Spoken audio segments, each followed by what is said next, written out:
Math mastery hub में आपका स्वागत है।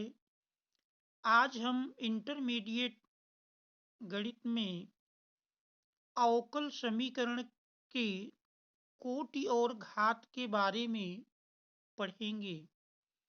अवकल समीकरण की परिभाषा एक ऐसा समीकरण जिसमें स्वतंत्र चर के सापेक्ष आश्रित चर के अवकलज सम्मिलित हों अवकल समीकरण कहलाता है। अर्थात कह सकते हैं एक ऐसा समीकरण जिसमें स्वतंत्र चर, आश्रित चर तथा आश्रित चर के अवकलज उपस्थित हों तो उस समीकरण को अवकल समीकरण कहते हैं। जैसे x स्वतंत्र चर, y आश्रित चर और आश्रित चर y के अवकलज जैसे dy बाई डी एक्स या D square Y upon D x square या D cube Y upon D x cube इत्यादि उपस्थित हों तो फिर ऐसे समीकरण को हम अवकल समीकरण कहते हैं। जैसे dy by D x equal to देख रहे हैं 3x प्लस 5 एक अवकल समीकरण है जिसमें x चर है, स्वतंत्र चर है और y आश्रित चर या परतंत्र चर कहें जिसका अवकलज dy बाई डी एक्स लिखा हुआ है, तो ये हमारा एक अवकल समीकरण है। इसी प्रकार dy by D x equal to cos X भी अवकल समीकरण है। इसके बाद हम अवकल समीकरण की कोटि के बारे में पढ़ेंगे।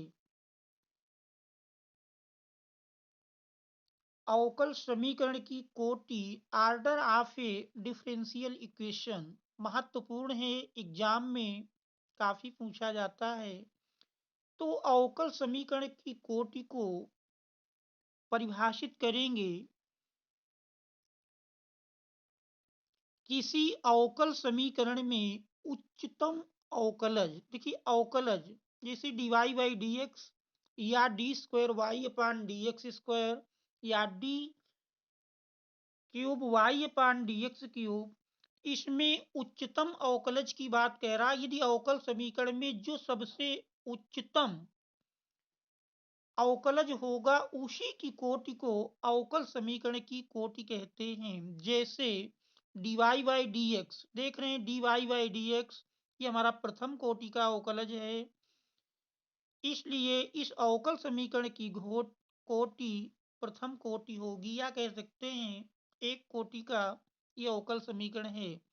D square Y upon D x square equal to cos X, इसकी बात करें तो देख रहे हैं D square Y upon D x square अर्थात ये द्वितीय कोटि का अवकलज है, इसलिए इस अवकल समीकरण की कोटि द्वितीय कोटि होगी। अर्थात कोटि पूछता है तो दो कोटि का होगा। तीसरा अवकल समीकरण दिया है D cube Y upon D x cube का whole square plus D Y by D x equal to X का लाग एक्स। तो इसमें हम देख रहे हैं उच्चतम कोटि D cube Y upon D x cube, यानी अवकलज की उच्चतम कोटि D cube Y upon D x cube है। इसलिए दिए हुए अवकल समीकरण तृतीय कोटि का है। इस अवकल समीकरण की कोटि तृतीय कोटि होगी। इसके बाद हम अवकल समीकरण की घात को समझेंगे। अवकल समीकरण की घात degree of A differential equation किसी अवकल समीकरण में उच्चतम कोटि के अवकलज की घात को उस अवकल समीकरण की घात कहते हैं। तो किसी अवकल समीकरण में उच्चतम कोटि का जो भी अवकलज दिया होगा उसकी जो घात होगी उसी घात को हम अवकल समीकरण कहेंगे। जैसे उदाहरण के रूप में अगर देखें dy by D x equal to 3x plus 5, इसमें dy बाई डी एक्स देख रहे हैं, ये हमारा प्रथम कोटि का अवकलज है। इसकी घात भी देख रहे हैं, कोई घात नहीं लेगी, इसका मतलब एक घात होगी। तो इस दिए हुए अवकल समीकरण की घात एक होगी। इसके बाद d square Y upon D x square equal to cos x, इसमें आप देख रहे हैं तो ये अवकलज की कोटि तो दो है, लेकिन इसकी घात अगर बात करें तो घात एक दी हुई है। तो इस दिए हुए अवकल समीकरण की कोटि तो दो होगी, लेकिन घात एक होगी। तीसरा अवकल समीकरण है D cube Y upon D x cube का whole square plus D Y by D x equal to x log x. इसमें अगर देखें तो इसमें महत्तम कोटि का अवकलज जो है वो D cube Y upon D x cube है, जिसकी घात देख रहे हैं दो लगी हुई है। इसलिए इस दिए हुए अवकल समीकरण की कोटि तो तीन है, लेकिन घात दो होगी। अब हम अवकल समीकरण की घात पर विशेष क्या है वो समझेंगे। अवकल समीकरण की घात में नंबर एक पहला पॉइंट है, कह रहा किसी अवकल समीकरण की घात को तभी परिभाषित किया जा सकता है जबकि अवकल समीकरण अवकलजों वाई डैश अर्थात d Y by D x, y double dash से तात्पर्य है D square Y upon D x square, y triple dash से तात्पर्य है D cube Y upon D x cube इत्यादि में कह रहा बहुपद समीकरण हो, तभी हम अवकल समीकरण की घात को परिभाषित कर सकते हैं। अगर ये अवकलजों में बहुपद समीकरण नहीं है तो फिर हम घात को परिभाषित नहीं कर पाएंगे। जैसे उदाहरण के रूप में देखें, d cube Y upon D x cube plus sine d Y by D x equal to x की घात परिभाषित नहीं है, क्योंकि d Y by D x में बहुपद समीकरण नहीं है। देख रहे हैं d Y by D x से पहले साइन लगा हुआ है, तो जब भी अवकलज से पहले साइन कॉस यानी कोई भी त्रिकोणमितीय अनुपात या लागरथिम या एक्सपोनेंशियल अगर ये कुछ लगे हैं तो फिर ऐसी स्थिति में बहुपद समीकरण नहीं होगा। इसलिए ऐसे अवकल समीकरण की घात को परिभाषित नहीं किया जा सकता। दूसरा पॉइंट है किसी अवकल समीकरण की कोटि एवं घात हमेशा धनात्मक पूर्णांक होती है। तो किसी भी अवकल समीकरण की कभी भी कोटि और घात बताना है तो याद रहे वो हमेशा एक धनात्मक पूर्णांक के रूप में होगी, भिन्नात्मक या ऋणात्मक नहीं होगी। आप देखते हैं अवकल समीकरण की कोटि एवं घात पर आधारित कुछ प्रश्नों को प्रश्नावली 9.1 में दिया है कि प्रश्न 1 से 10 तक के प्रश्नों में प्रत्येक अवकल समीकरण की कोटि एवं घात यदि परिभाषित हो तो ज्ञात कीजिए। जैसे हमारा पहला प्रश्न है डी की power 4 y upon D x 4 plus sine y triple dash equal to 0। तो देख रहे हैं इसमें महत्तम अवकलज हमारा d 4 y upon D x की पावर 4 है। इसलिए इस दिए हुए अवकल समीकरण की जो कोटि है तो कोटि तो इसकी चार मिल जाएगी। इसकी अगर हम कोटि की बात करें तो इसकी कोटि चार मिलेगी, लेकिन अगर हम घात की बात करें क्योंकि ये अवकलज वाई ट्रिपल डैश में बहुपद समीकरण नहीं है इसलिए इसकी घात परिभाषित नहीं होगी।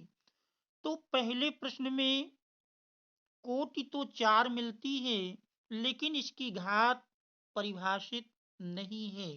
तो पहले प्रश्न में कोटि चार होगी लेकिन इसकी घात परिभाषित नहीं होगी।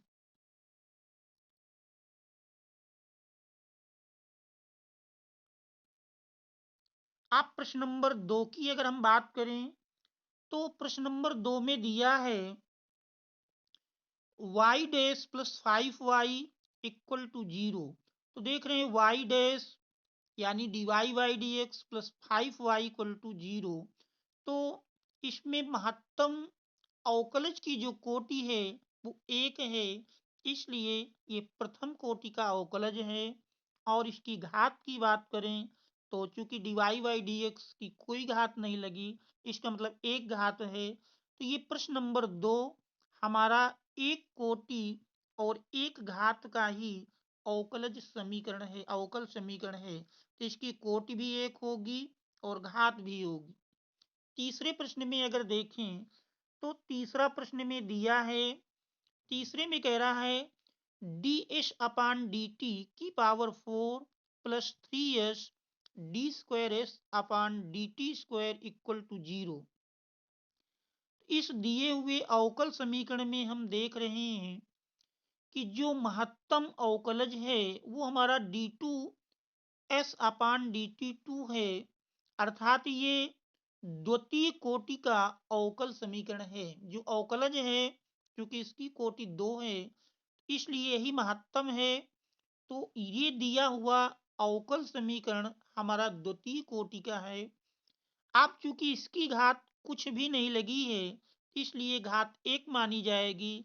तो दिया हुआ ये अवकल समीकरण की कोटि 2 और घात 1 होगी। इसमें आप देख रहे हैं इसकी कोटि 2 मिलेगी और घात 1 मिलेगी। कोटि 2 का है और घात 1 का अवकल समीकरण है। इसके बाद हम प्रश्न संख्या 4 को अगर देखें तो प्रश्न संख्या 4 में दिया है कह रहा d two y upon D x two का whole square plus cos d Y by D x equal to 0। तो देख रहे हैं इस प्रश्न संख्या 4 में जो अवकलज है यानी महत्तम अवकलज है उसकी कोटि 2 है, इसलिए इस अवकल समीकरण की कोटि तो 2 होगी।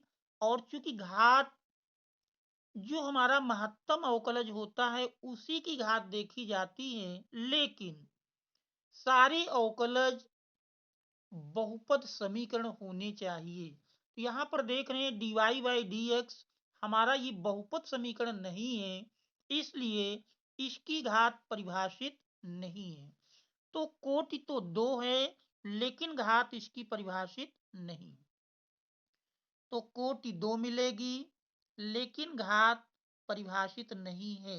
इसकी घात की अगर बात करें तो घात परिभाषित नहीं है।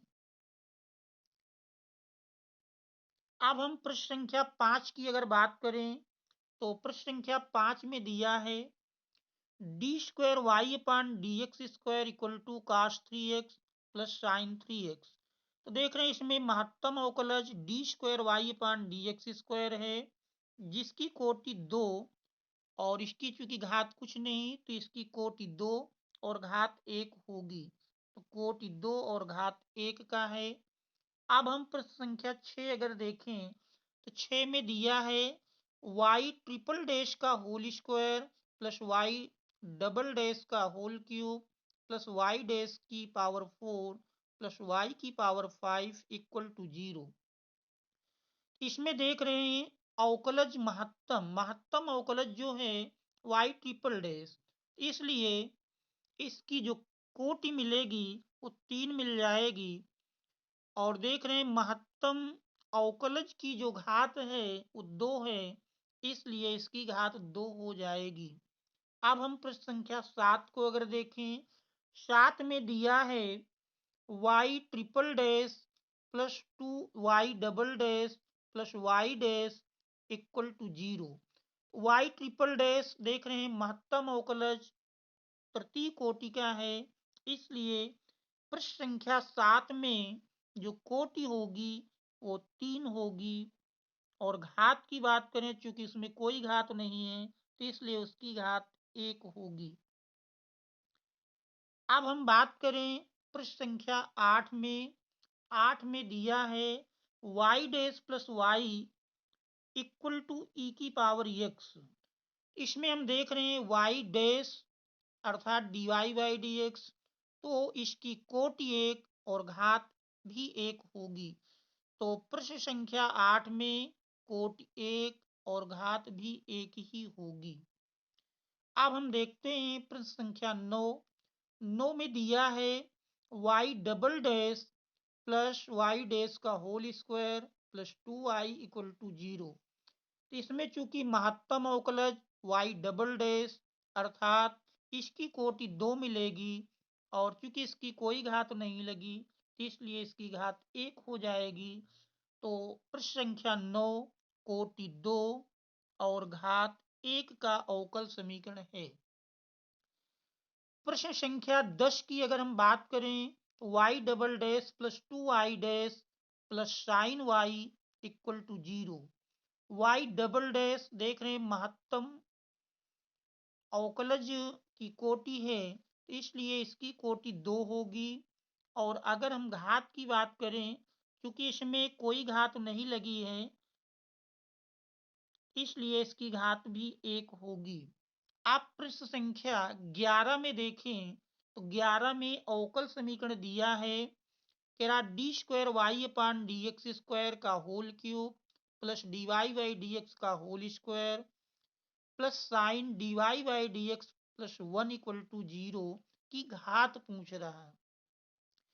तो देख रहे हैं दिया हुआ अवकल समीकरण अवकलज d Y by D x के लिए बहुपद समीकरण नहीं है इसलिए इसकी घात परिभाषित नहीं है।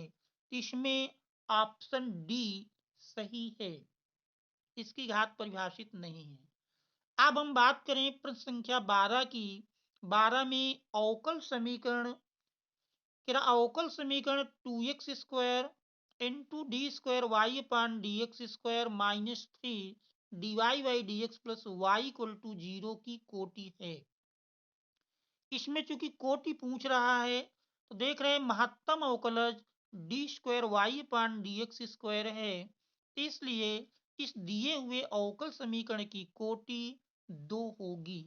तो 2 देख रहे हैं ऑप्शन नंबर ए में दिया है इसलिए ऑप्शन ए सही है। तो प्रश्न का विकल्प ए सही है। Thanks all of you for watching.